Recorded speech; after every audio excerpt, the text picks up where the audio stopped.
Hello students, तो आज इस वीडियो में हम लोग शुरू करने जा रहे हैं ऑर्गेनिक केमिस्ट्री का अगला पार्ट, जिसमें हम लोग पढ़ेंगे एल्काइंस के बारे में, जो कि ट्रिपल बॉन्ड हाइड्रोकार्बन है। और एल्काइंस इन जनरल में हमको एग्जाम्पल पढ़ना है एसिटिलीन के बारे में या इथाइन के बारे में। तो आइए शुरू करते हैं ट्रिपल बॉन्ड हाइड्रोकार्बन्स के बारे में स्टडीज। तो देखिए, ये जो एल्काइन जिन्हें हम बोलते हैं, या जिसमें हम एग्जाम्पल लेंगे एसिटिलीन का, इन जनरल एल्काइन के बारे में बात करें तो ये जो हैं ये अनसैचुरेटेड हाइड्रोकार्बन हैं।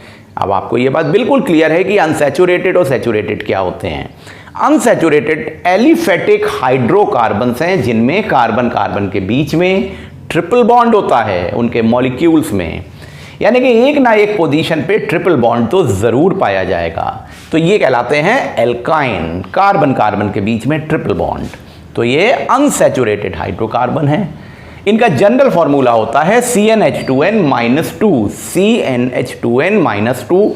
अब अगर आप यहाँ पे n की वैल्यू 1, 2, 3, 4 से रखना शुरू करें तो करस्पॉन्डिंग कंपाउंड्स बनेंगे। और ध्यान देने की बात होगी, अगर आप यहाँ पे कार्बन की वैल्यू 1 रख दें तो C1H2-2 तो फॉर्मूले से कुछ नहीं बनेगा, तो कोई कंपाउंड नहीं बनेगा। तो जो पहला मेंबर यहां बन के आएगा वो कार्बन पे 2 पोजीशन से आएगा, 2 एटम्स रखने से आएगा, यानी कि n की वैल्यू 2 मिनिमम रखनी होगी। तो जो पहला मेंबर हमारे सामने आता है n की वैल्यू 2 को रखने से, वो बन के आता है CH ट्रिपल बॉन्ड CH, यानी C2H2, जिसे हम बोलते हैं एसिटिलीन और इथाइन।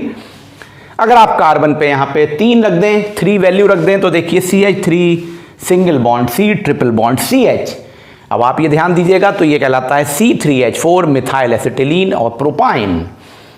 अगर हम यहाँ पर कार्बन पे वैल्यू को बढ़ा के 4 कर दें तो बन जाता है, देखिए 1, 2, 3, 4 कार्बन आ गए। तो CH3 single bond CH2 single bond C triple bond CH। हमने यहाँ पे पोजीशन ली है, फर्स्ट पोजीशन ली है, position 1 on the carbon carbon triple bond. Triple bond की पोजीशन के आधार पे हम नाम डिसाइड करते हैं, जिसे हम बोल रहे हैं इथाइल एसिटिलीन या 1-ब्यूटाइन।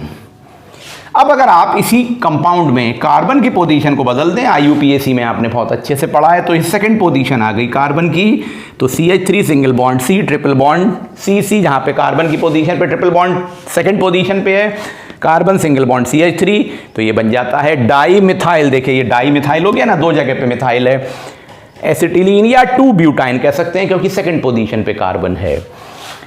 इस तरह से आप इन 4 मेंबर्स के नाम याद रखिए, एल्काइन में इतना बहुत है। उसके बाद देखिए, ये जो एल्काइंस होते हैं ये more reactive than methane, ethane, या आपने इथीन के बारे में पढ़ा था, यानी कि एल्केन और एल्कीन जो पढ़े थे उससे ज़्यादा रिएक्टिव होते हैं। क्यों? क्योंकि इनके बीच में ट्रिपल बॉन्ड होता है, जो कि अनसैचुरेशन के लेवल को बढ़ाता है और हर कंपाउंड सैचुरेशन में जाना चाहता है। तो ये मोर रिएक्टिव होते हैं एल्केन और एल्कीन के रिलेशन में। आमतौर से मेन सोर्स ऑफ इनका ऑब्टेन करने का जो है वो पेट्रोलियम प्रोडक्ट और नेचुरल गैस होता है। एसिटिलीन तो स्पेशली नेचुरल गैस से बनाई जाती है, वहाँ से ऑब्टेन की जाती है नेचुरली। तो हाइड्रोकार्बन मेनली आते ही पेट्रोलियम प्रोडक्ट्स हैं, तो इनको भी पेट्रोलियम प्रोडक्ट से ऑब्टेन करते हैं। बच्चों, अब हम लोग शुरू करते हैं प्रिपरेशन ऑफ एसिटिलीन के बारे में। तो देखिए, सबसे पहले हम लोग पढ़ने जा रहे हैं लैब प्रिपरेशन। लैब प्रिपरेशन के 2 तरीके हैं यहाँ पे। जो पहला तरीका है वो ये है कि हम कैल्शियम कार्बाइड को ले लेते हैं CaC2। यहाँ पे कार्बन कार्बन के बीच में ट्रिपल बॉन्ड होता है, विद कैल्शियम होता है अटैच। ये कहलाता है कैल्शियम कार्बाइड। कैल्शियम कार्बाइड को ठंडे पानी के साथ, कैसे? कोल्ड वाटर के साथ रूम टेम्परेचर पे रिएक्ट कराते हैं। यहां देखिए वाटर 2H2O 2 मॉलिक्यूल लिए गए हैं, तो HOH और HOH को 2 बार लिख दिया है आपको स्ट्रक्चरल वे में समझाने के लिए। तो जब कैल्शियम कार्बाइड और वाटर, कोल्ड वाटर है ये रिएक्ट करते हैं तो एसिटिलीन ऑब्टेन होती है और कैल्शियम हाइड्रोक्साइड अलग हो जाता है। कैल्शियम कार्बाइड की प्रेजेंस कहां से आई, ये कैसे बना? ये देखिए, कैल्शियम ऑक्साइड और कार्बन 2000 डिग्री सेल्सियस पे जुड़ते हैं और कैल्शियम कार्बाइड बनाते हैं और कार्बन मोनोऑक्साइड बनती है। तो जैसा कि अभी हमने बोला था कि पेट्रोलियम प्रोडक्ट में एसिटिलीन बनती है, तो ये क्यों बन जाती है वहां पर? क्योंकि पेट्रोलियम प्रोडक्ट में क्या होता है, यही तो होता है कि कार्बन का रिएक्शन होता है हाई टेम्परेचर पे, हाई प्रेशर पे, तो वहां पे कैल्शियम ऑक्साइड और कार्बन जुड़ते रहे हैं बहुत एंशिएंट टाइम से, तो कैल्शियम कार्बाइड बनती है, जिससे नेचुरली भी एसिटिलीन बनती है वाटर के साथ रिएक्ट करके। तो यही तरीका हम लैब प्रिपरेशन में यूज़ कर लेते हैं। तो देखिए यहाँ पे हम कैल्शियम कार्बाइड को बनाने का तरीका बता चुके हैं आपको। जो ये एसिटिलीन यहाँ पर बन के आती है, इसके अंदर कुछ इम्प्योरिटीज़ होती हैं। वो इम्प्योरिटीज़ होती हैं फॉस्फीन की, H2S हाइड्रोजन सल्फाइड की, अमोनिया की और आर्सीन की। इसमें से अमोनिया, हाइड्रोजन सल्फाइड, आर्सीन, इन सब की इम्प्योरिटी को रिमूव करने के लिए एसिटिलीन को वाटर के थ्रू पास करते हैं, तो वाटर इनको एब्जॉर्ब कर लेता है और साफ़ हो जाती है ये। अब बची फॉस्फीन की इम्प्योरिटी। फॉस्फीन की इम्प्योरिटी को रिमूव करने के लिए हम एसिटिलीन को एसिडिफाइड पोटेशियम डाइक्रोमेट K2Cr2O7 से पास कराते हैं, तो वहाँ पर जाने पर एसिडिफाइड K2Cr2O7 फॉस्फीन की इम्प्योरिटी को एब्जॉर्ब कर लेता है और प्योर एसिटिलीन को हम डाउनवर्ड डिस्प्लेसमेंट ऑफ वाटर के थ्रू कलेक्ट कर लेते हैं। तो इस तरह से आपने ये पहली लैब प्रिपरेशन देख ली फ्रॉम कैल्शियम कार्बाइड। आइए अब दूसरी लैब प्रिपरेशन पे आते हैं।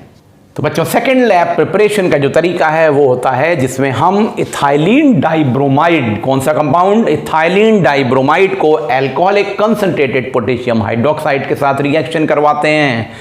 KOH यानी कि पोटेशियम हाइड्रोक्साइड, ये अल्कोहलिक है और कंसंट्रेटेड है। साथ में हमने लिया ethylene dibromide CH2Br bond CH2Br। जब इसका रिएक्शन कराते हैं तो एसिटिलीन ऑब्टेन होता है, पोटेशियम ब्रोमाइड बनता है और वाटर बनता है। ये रिएक्शन कहलाता है डीहाइड्रोहेलोजिनेशन रिएक्शन। कौन सा रिएक्शन? डीहाइड्रोहेलोजिनेशन रिएक्शन, क्योंकि यहाँ हेलोजन का कंपाउंड जुड़ा हुआ था। इस तरह से आप लैब प्रिपरेशन में एसिटिलीन ऑब्टेन कर लेते हैं। एक और तरीका देखिए जिसे हम कहते हैं जनरल प्रिपरेशन ऑफ मेथड।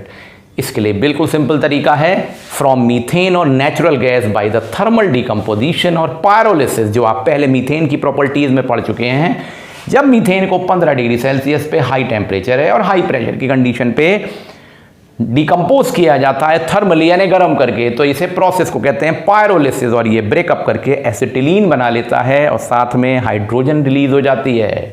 तो स्टूडेंट्स, इन दिस वे आपने ये सारे लैब प्रिपरेशंस को देख लिया। इस तरह से आपने एसिटिलीन के प्रिपरेशंस को यहाँ पढ़ लिया। अगले वीडियो में हम लोग पढ़ेंगे properties of acetylene. Thank you.